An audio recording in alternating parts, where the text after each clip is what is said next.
नक्सलवाद, माओवाद, ये उन सिद्धांतों और विचारधाराओं के नाम हुआ करते थे जो पश्चिम बंगाल के नक्सलबारी इलाके में सन 1967 के दौरान पूंजीपति और जमींदारों के अत्याचार से निकले थे। व्यवस्थाओं के खिलाफ आवाज उठाने के लिए लोगों ने अपनी आवाज बुलंद की थी।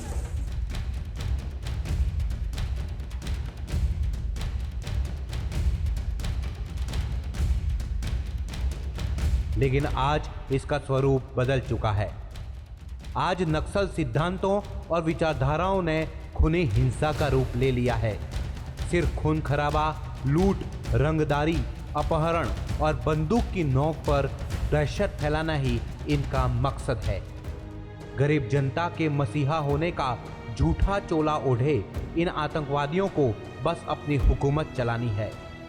सरकार की नीतियों के विरुद्ध लोगों को भड़काकर यह अपना उल्लू सीधा कर रहे हैं।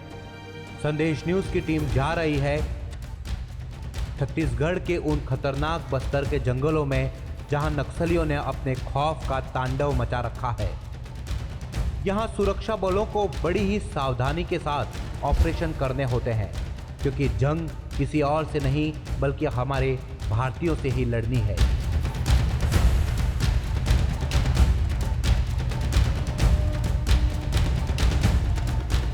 पिछले 13 सालों में नक्सलवाद ने देश के 9 राज्यों के करीब 180 जिलों को अपनी चपेट में ले रखा है। पिछले 13 सालों में करीब 9,500 बेगुनाह लोगों और अपने जवानों को बड़ी बेदर्दी से मौत के घाट उतारा गया है। इन घने जंगलों की खूबसूरती के पीछे डर है, खौफ है, आतंक है और गरीबी है। यहाँ मोर और कोयल जैसे पक्षियों की आवाज़ें कम और मातम की मायूसी की ज़्यादा आवाज़ें आती हैं।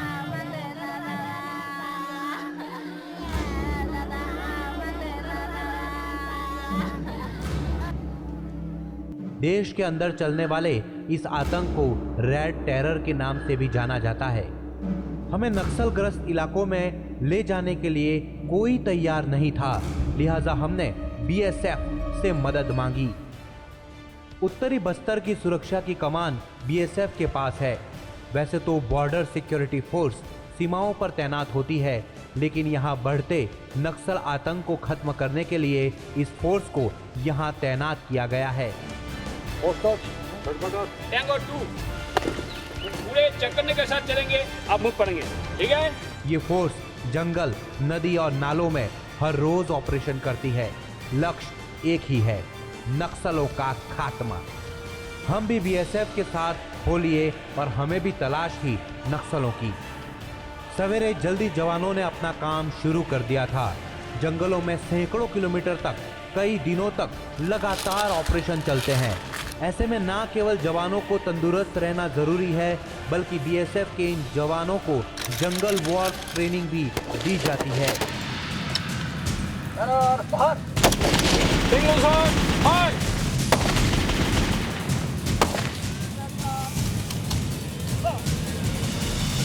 जवानों को रोज एक नए इलाके में जाना होता है।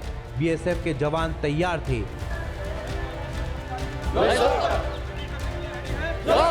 वो रोड सेफ्टी ऑपरेशन के लिए जा रहे थे।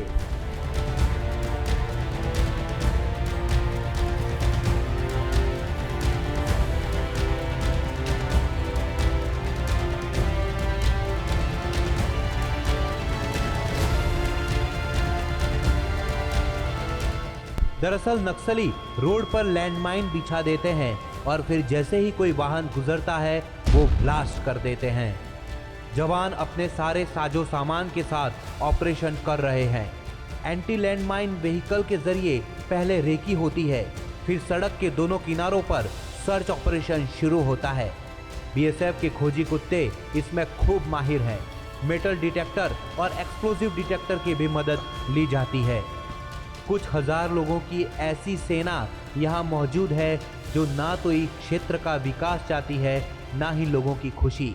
उन्हें तो बस अपनी बंदूक की नोक पर हुकूमत चलाकर लोगों का इस्तेमाल करना है। जंगल के कोने कोने को छानना कोई आसान काम नहीं है। खास तौर पर जब ये पता ना हो कि गोली किस पेड़, किस घर या किस पहाड़ी से आने वाली है, या फिर कब किस वक्त कहां धमाका हो जाए, किसी को पता नहीं होता। यहाँ कई बार जवानों की गाड़ी को निशाना बनाया गया है। बीएसएफ के भानु प्रतापपुर की बटालियन की गाड़ी को नक्सलियों ने उड़ा दिया था और 4 जवान शहीद हो गए थे। यहाँ उनकी शहादत का स्मारक भी बनाया गया है। ये इलाका नक्सलियों की चीफ की बीवी सुजाता देखती है। दरअसल नक्सली गरीब गांव वालों को अपनी ढाल बनाते हैं। ये कहना मुश्किल है कि किस घर में आम जनता है और किस घर में नक्सली घात लगाकर बैठे हैं। नक्सली गांव-गांव जाकर इस तरह के सरकार विरोधी कार्यक्रम करते हैं और लोगों को अपने साथ मिला लेते हैं।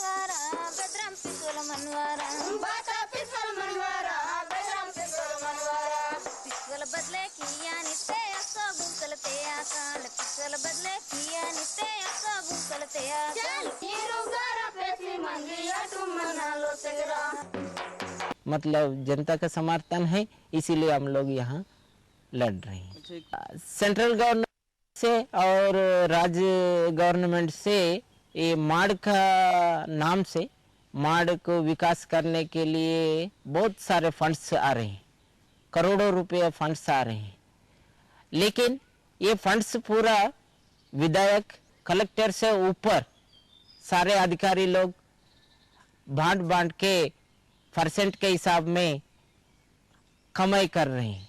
माड़ के नाम से आ रहे हैं पैसा। हम जैसे जैसे आगे बढ़ रहे थे, जंगल, टूटी सड़कें और गरीबी साफ नजर आ रही थी। हम अंतागढ़ की पहाड़ियों और खूंखार रास्तों से पार होते हुए एक ऐसी जगह पहुंच रहे थे जहां नक्सलियों ने कुछ समय पहले ही आतंक मचा रखा था।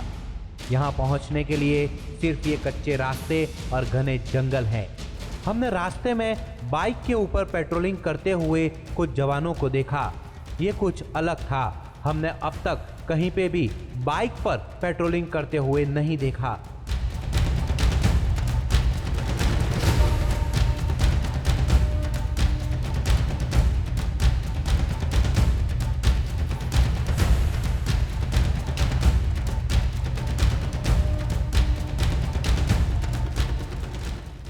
इन जवानों को दाद देनी होगी। यहाँ जंगल में नक्सलों की नाक में दम कर रखा है इन जांबाज जवानों के दल ने। ये हैं हेड हंटर्स, क्योंकि यहाँ जंगलों में कोई और वाहन के जरिए पेट्रोलिंग नहीं हो सकती और सैकड़ों किलोमीटर चलकर जाने में वक्त ज़ायर होता है। ऐसे में जब भी हेड हंटर्स को कोई खुफिया खबर मिलती है तो वो लोग बाइक पर कूच कर जाते हैं।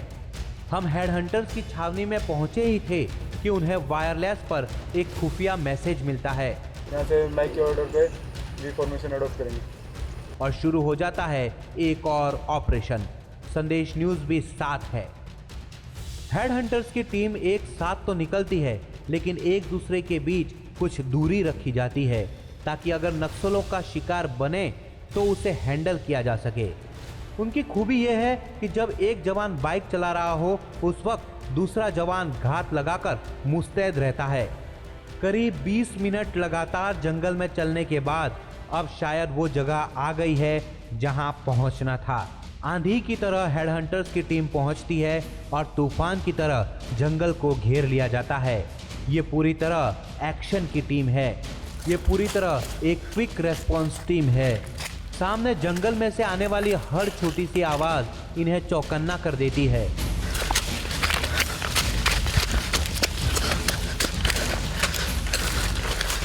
दरअसल सामने एक घर है और वहां हो सकता है कि नक्सलों ने डेरा डाल रखा हो। पूरी मुस्तैदी के बाद अब ये पता चल गया है कि नक्सल वहां नहीं है। ऐसे में हम घर की तरफ पहुंचते हैं और फिर देखकर मन में दुख और नक्सलों के खिलाफ आक्रोश ही महसूस होता है। यहाँ इस परिवार के पास कुछ है तो सिर्फ कुछ किलो चावल, कुछ मुर्गियाँ और कुछ छोटा मोटा सामान। घर के हालात देखकर आंखों में पानी आ जाता है। एक रेडियो जरूर है जो घर का मुखिया कहीं बाहर मजूरी कर लेकर आया था। बच्चों के लिए कोई यहाँ स्कूल नहीं है। जाने के लिए कोई सड़क नहीं है। बीमार हो गए तो पता नहीं कैसे सैकड़ों किलोमीटर दूर अस्पताल पहुंचेंगे। नक्सलों का खौफ देखिए कि यहाँ कोई बात करने को तैयार नहीं होता। फिर भी इस इलाके में बीएसएफ ने अपना भरोसा जमाया है। इन्हें नक्सलों से ज़्यादा डर अब नहीं लगता। मैं तो हम लोग यही का हमारा फायदा है सर। ऐसी गरीब स्थिति, जितना खेत है कमाते हैं, खाते हैं, बन्नी बूती करके रहते हैं सर। यहाँ आप क्या काम करते हैं? खेती करते हैं बस, और बाकी समय में मजदूरी जो भी मिलता है रोड में, कहीं बिल्डिंग में, वहाँ कमाने जाते हैं।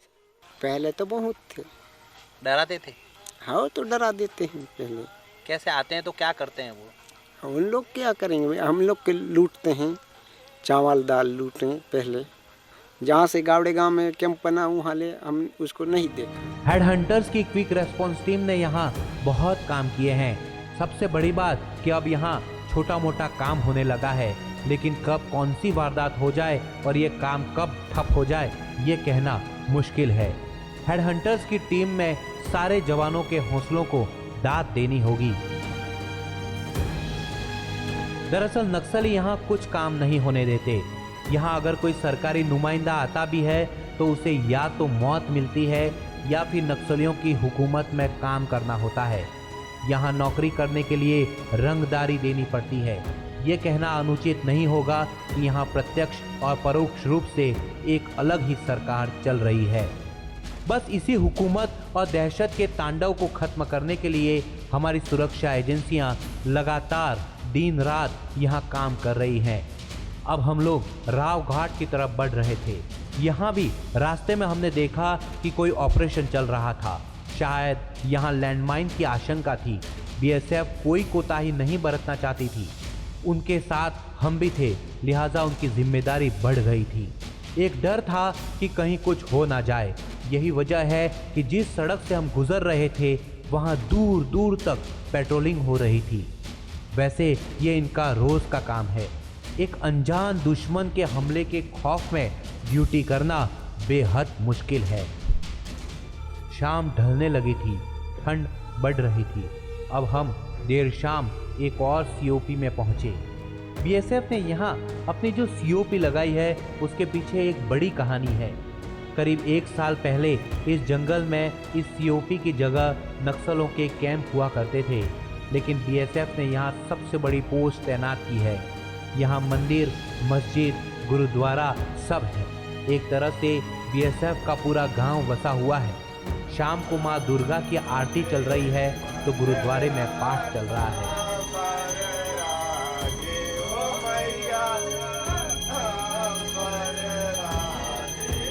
तो दूसरी तरफ रात के ऑपरेशन की तैयारियां चल रही थी। जवानों के लिए क्या रात और क्या दिन। कंपकपाती हुई ठंड, बस्तर के ये खौफनाक जंगल, सांप बिच्छू और भालू का डर और नक्सलियों का आतंक। लेकिन बीएसएफ के इन जवानों का हौसला अभी भी बरकरार है। सुबह से लेकर शाम हो गई और अब देर रात बीएसएफ के जवान रात के अम्बुश के लिए निकल रहे हैं। सलाम है इन बीएसएफ के जवानों को। दरअसल इन घने जंगलों में नक्सलों के लिए रात का समय सबसे ज्यादा उपयुक्त होता है। रात में ही नक्सल बड़े ऑपरेशन प्लान करते हैं और अपने मूवमेंट करते हैं। ऐसे में बीएसएफ रात में उन्हें ढूंढने के लिए निकल पड़ती है। पूरी रात हम जवानों के साथ जंगल में घूमते रहे। एक छोटी सी आवाज आहट के रूप में सामने आती है।